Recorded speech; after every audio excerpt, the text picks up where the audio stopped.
Hello बच्चों, तो आज हम क्लास 10th मैथ में चैप्टर नंबर 4 द्विघात समीकरण के प्रश्न सॉल्व करेंगे। तो द्विघात समीकरण क्या है, देखिए इसका जो मानक प्रारूप होता है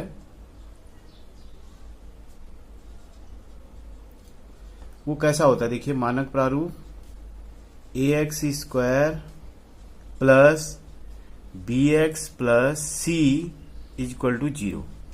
इस तरह का जो फॉर्म होता है, इस तरह की जो समीकरण होती है उसको हम द्विघात समीकरण कहते हैं। तो इसमें क्या है, पहला प्रश्न आपका एक्सरसाइज है 4.1। तो 4.1 में बोला है कि जांच करनी है कि क्या निम्नलिखित जो प्रश्न है वो द्विघात समीकरण है या नहीं है। तो पहला सवाल क्या है, देखिए इसमें x प्लस 1 का whole square is equal to 2 into ये है आपका x माइनस 3। ठीक है, ये पहला प्रश्न है आपका फर्स्ट। तो इसमें हमें ये बताना है कि यह द्विघात समीकरण है या नहीं है। तो उसके लिए हमें क्या करना पड़ेगा, इसे सरल करना पड़ेगा। तो यहाँ पे देखिए, यहाँ पर सिंप्लीफाई करने के दो तरीके हैं। या तो हम यहाँ पर a प्लस बी का होल स्क्वायर लगाएंगे, या फिर x प्लस 1 का होल स्क्वायर है तो इसको x plus 1 into x plus 1 लिख सकते हैं, फिर मल्टीप्लाई कर सकते हैं। तो दोनों में से जो भी आप करेंगे वो सही माना जाएगा। अब चलो हम यहाँ पर अभी a प्लस बी का होल स्क्वायर लगाते हैं। तो a स्क्वायर यानी एक्स स्क्वायर प्लस 2ab का मतलब हो जाएगा x इंटू 1 इंटू 2x, और 1 का स्क्वायर कितना हो गया, 1 हो गया। ऐसे ही इस साइड में देखिए आप, ये जो 2 है अंदर मल्टीप्लाई करेंगे तो 2x आएगा, और 2 से 3 को करेंगे 2 3 जा 6 आ गया। इस तरह से सिंप्लीफाई हो गया। अब क्या करेंगे, अब देखिए ये जो 2x और माइनस 6 है इसको एलएचएस में ले आएंगे। तो x square plus 2x plus 1 minus 2x, क्योंकि ये प्लस है इधर आएगा एलएचएस में तो माइनस हो जाएगा, और ये माइनस है तो ये एलएचएस में आएगा तो ये प्लस 6 हो जाएगा, और यहां आपका बचेगा 0। तो अब ये आ गया आपका एक्स स्क्वायर। अब देखिए प्लस 2x से माइनस 2x कट गया तो यहां पर बचता है प्लस 1, और ये आपका आ गया प्लस 6 इज इक्वल टू 0। तो अब आपके पास आ गया एक्स स्क्वायर प्लस 6 प्लस 1 कितना होता है, 7 इक्वल टू 0। तो आपके पास फाइनल जो है इसका आया x square plus 7 equal to 0।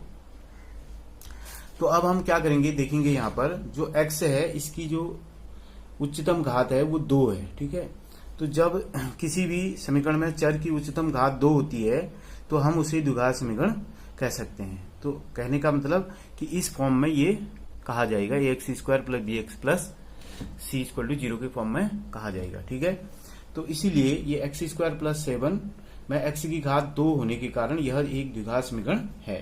तो हम यहाँ पे लिखेंगे यह द्विघात समीकरण है। ठीक है, ये एक नंबर का क्वेश्चन है आपका, ये इसका आंसर आ गया कि यह एक द्विघात समीकरण है। ठीक है, इसी प्रकार से हम दूसरा क्वेश्चन सॉल्व करेंगे। दूसरा है आपका x square minus 2x is equal to minus 2, और इंटू है आपका 3 माइनस एक्स। अब इसके लिए भी चेक करना है कि यह द्विघात समीकरण है या नहीं है। तो इसमें हम ऐसा नहीं कर सकते कि सीधे यहां पर हमने 2 देख दिया तो हम बोल देंगे द्विघात समीकरण है, तो वो हमारा गलत हो जाएगा। तो हमें पहले उसको सरल करना है, जितना वो कम से कम सरल हो सकता है। तो अब हम क्या करेंगे, देखिए एक्स का एक्स स्क्वायर लिखेंगे, माइनस 2x का माइनस 2x लिखेंगे, इक्वल टू माइनस 2 से 3 को मल्टीप्लाई करेंगे माइनस 6 आ गया, फिर माइनस 2 से x को मल्टीप्लाई करेंगे तो माइनस माइनस प्लस 2x आ गया। ठीक है, इसके बाद क्या करेंगे, देखिए इन दोनों का हम एलएचएस में पक्षांतर कर देंगे, माइनस 6 का भी प्लस 2x का भी। तो ये आ गया एक्स स्क्वायर माइनस 2x, ये इधर आएगा तो प्लस हो जाएगा, और ये इधर आएगा तो माइनस हो जाएगा, इज इक्वल टू क्या आ गया, 0 आ गया। अब आगे बढ़ते हैं, देखिए तो ये आपका आ गया एक्स स्क्वायर, माइनस और माइनस दोनों ऐड हो जाएंगे तो माइनस का 4x आ गया, और ये आपका प्लस का 6 है, और इक्वल टू कितना आ गया, 0 आ गया। अब देखो इससे ज्यादा ये सरल नहीं होगा, x square minus 4x plus 6 ही इसका सरलतम निम्नतम रूप कहलाएगा। ठीक है, तो यहां पर भी चर की घात 2 है देखो, तो हम क्या लिखेंगे, यह द्विघात समीकरण है। क्या लिखेंगे, यह द्विघात समीकरण है। ये हमने यहाँ पे लिख दिया कि यह भी एक द्विघात समीकरण है। ठीक है, तो प्रश्न नंबर 2 भी हो गया। अब हम बात करते हैं प्रश्न नंबर किसकी, 3 की। तो प्रश्न नंबर 3 क्या है, 3 में देखिए x माइनस 2 और उसके बाद है x प्लस 1 और उसके बाद है आपका x माइनस 1 और इसके बाद है आपका x प्लस 3। ठीक है, क्या है, x minus 2 x plus 1 equal to x minus 1 x plus 3। तो इसके लिए भी चेक करना है कि द्विघात समीकरण है या नहीं। ठीक है, अब यहाँ पर देखिए ये 2 यहाँ पर हैं और ऐसे 2 यहाँ पर हैं, ये भी मल्टीप्लाई में है, ये भी मल्टीप्लाई में है, तो मल्टीप्लाई कर लेंगे। x से x को मल्टीप्लाई करेंगे x स्क्वायर, x से 1 को मल्टीप्लाई करेंगे प्लस x, 2 से x को करेंगे माइनस 2x, 2 से 1 को करेंगे माइनस 2 इक्वल टू, फिर ऐसे x से x को मल्टीप्लाई करेंगे x स्क्वायर, फिर x से 3 को करेंगे मल्टीप्लाई 3x आ गया, 1 से x को करेंगे माइनस x आ गया, फिर माइनस 1 से प्लस 3 को करेंगे तो आपका आ जाएगा माइनस 3। ठीक है, तो इस तरह से मल्टीप्लाई करना आना चाहिए।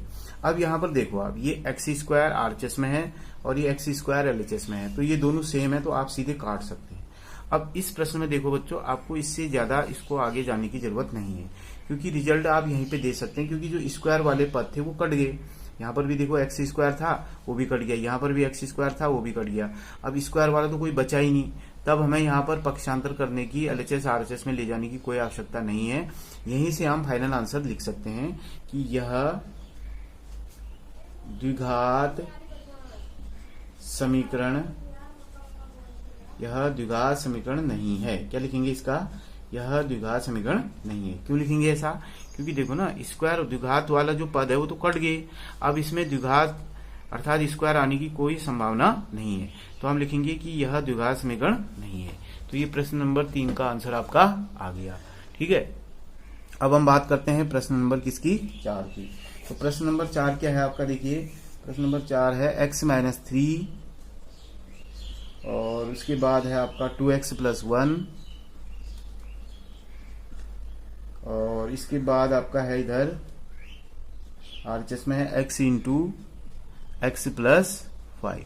ठीक है, देखिए क्या है प्रश्न, दोबारा देखिए x माइनस 3, इसके बाद इधर है 2x प्लस 1 और इसके बाद इधर है आपका x इंटू एक्स प्लस 5। अब इसमें कैसे करेंगे, इसमें भी सेम वही करेंगे, मल्टीप्लाई करेंगे, इन दोनों को आपस में मल्टीप्लाई करेंगे, इन दोनों को आपस में करेंगे। तो देखो x से 2x को मल्टीप्लाई किया 2x स्क्वायर, x से 1 को किया प्लस x, फिर 3 से 2x को किया माइनस 3 2 जा 6x, फिर 3 से 1 को किया माइनस 3। इसी प्रकार यहाँ पे x से x को मल्टीप्लाई किया x स्क्वायर, x से 5 को मल्टीप्लाई किया 5x, ये आ गया आपका। अब आप क्या करेंगे, देखिए पहले इधर जो प्लस माइनस हो सकता है उसको कर लेंगे, 2x स्क्वायर 6x में से x को माइनस किया माइनस 5x और फिर ये माइनस 3 और ऐसे ही आरएचएस में क्या है आपका x स्क्वायर प्लस 5x।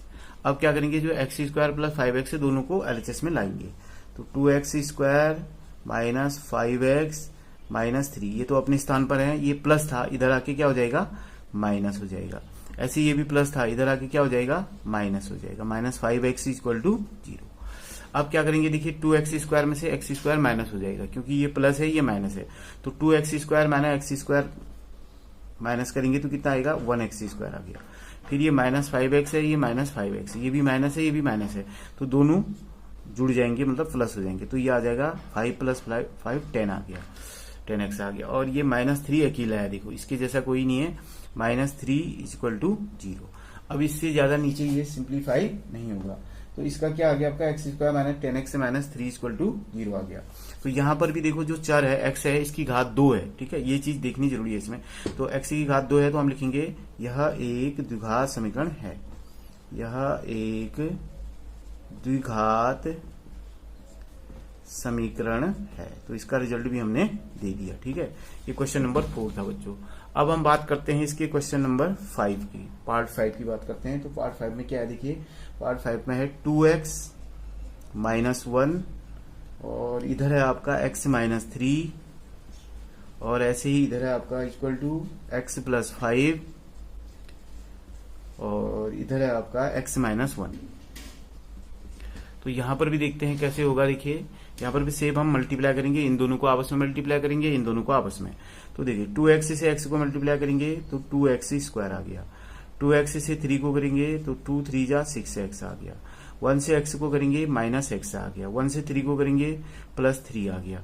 इसी प्रकार यहाँ x से x को मल्टीप्लाई करेंगे x स्क्वायर आ गया, x से 1 को करेंगे तो माइनस x आ गया, 5 से x को करेंगे 5x आ गया, 5 से 1 को मल्टीप्लाई करेंगे 5 1 जा 5 माइनस का 5 आ गया। ठीक है, इसके बाद आगे बढ़ते हैं। देखिए 2x स्क्वायर, ठीक, 6x और 1x है, ठीक है, दोनों माइनस है तो माइनस 7x आ गया और यहाँ प्लस 3। इसी प्रकार से इधर x का x स्क्वायर हो गया, 5 में से 1 माइनस हो जाएगा तो प्लस का 4x आ गया और ये माइनस का 5 आ गया। अब यहाँ पर भी सेम वही काम करना है, इन तीनों को आप एलएचएस में ले आएंगे। ठीक है, ये तीनों जो आरएचएस में है इन सबको एलएचएस में ले आएंगे। तो एलएचएस वालों को ऐसे लिख देते हैं 2x square minus 7x plus 3। अब ये इधर आएगा तो माइनस x स्क्वायर हो गया, ये इधर आएगा तो माइनस 4x हो गया, ये इधर आएगा तो प्लस 5 हो गया, इक्वल टू क्या बचा आपका 0। अब देखो 2x स्क्वायर में से 1x स्क्वायर माइनस करेंगे तो 1x स्क्वायर आ गया, माइनस 7x ये है माइनस 4x है तो 7 प्लस 4 कितना हो गया 11x हो गया। इसी प्रकार से यहाँ पे देखिए प्लस का 3 है प्लस का 5 है, 5 प्लस 3 कितना होता है 8 इक्वल टू 0। ये भी मिनिमम फॉर्म में आपके आ गया। तो इस तरह से क्वेश्चन नंबर 5 का जो सॉल्यूशन आया हमारे पास क्या आया, x square minus 11x plus 8 आ गया। ठीक है, तो x स्क्वायर माइनस 11 प्लस 8 में आप ध्यान से देखिए यहाँ पे 2 है, ये x की पावर कितनी है यहाँ पे 2 है। तो इसका मतलब है यहाँ पर भी हम लिख सकते हैं यह एक द्विघात समीकरण है, यह एक द्विघात समीकरण है। ठीक है, तो इस तरह से क्वेश्चन नंबर 5 का फाइनल आंसर आपके सामने आ गया कि यह एक द्विघात समीकरण है। तो इस तरह से बच्चों आज हमने क्वेश्चन नंबर 1 के कितने पार्ट सॉल्व कर दिए, 5 जो है। ठीक है, पहला दूसरा तीसरा चौथा पांचवा 5 कर दिए हैं, और भी क्वेश्चन इसमें बचे हैं तो वो हम इसके बाद वाली वीडियो में करेंगे। तो आज के लिए बस इतना ही, थैंक यू।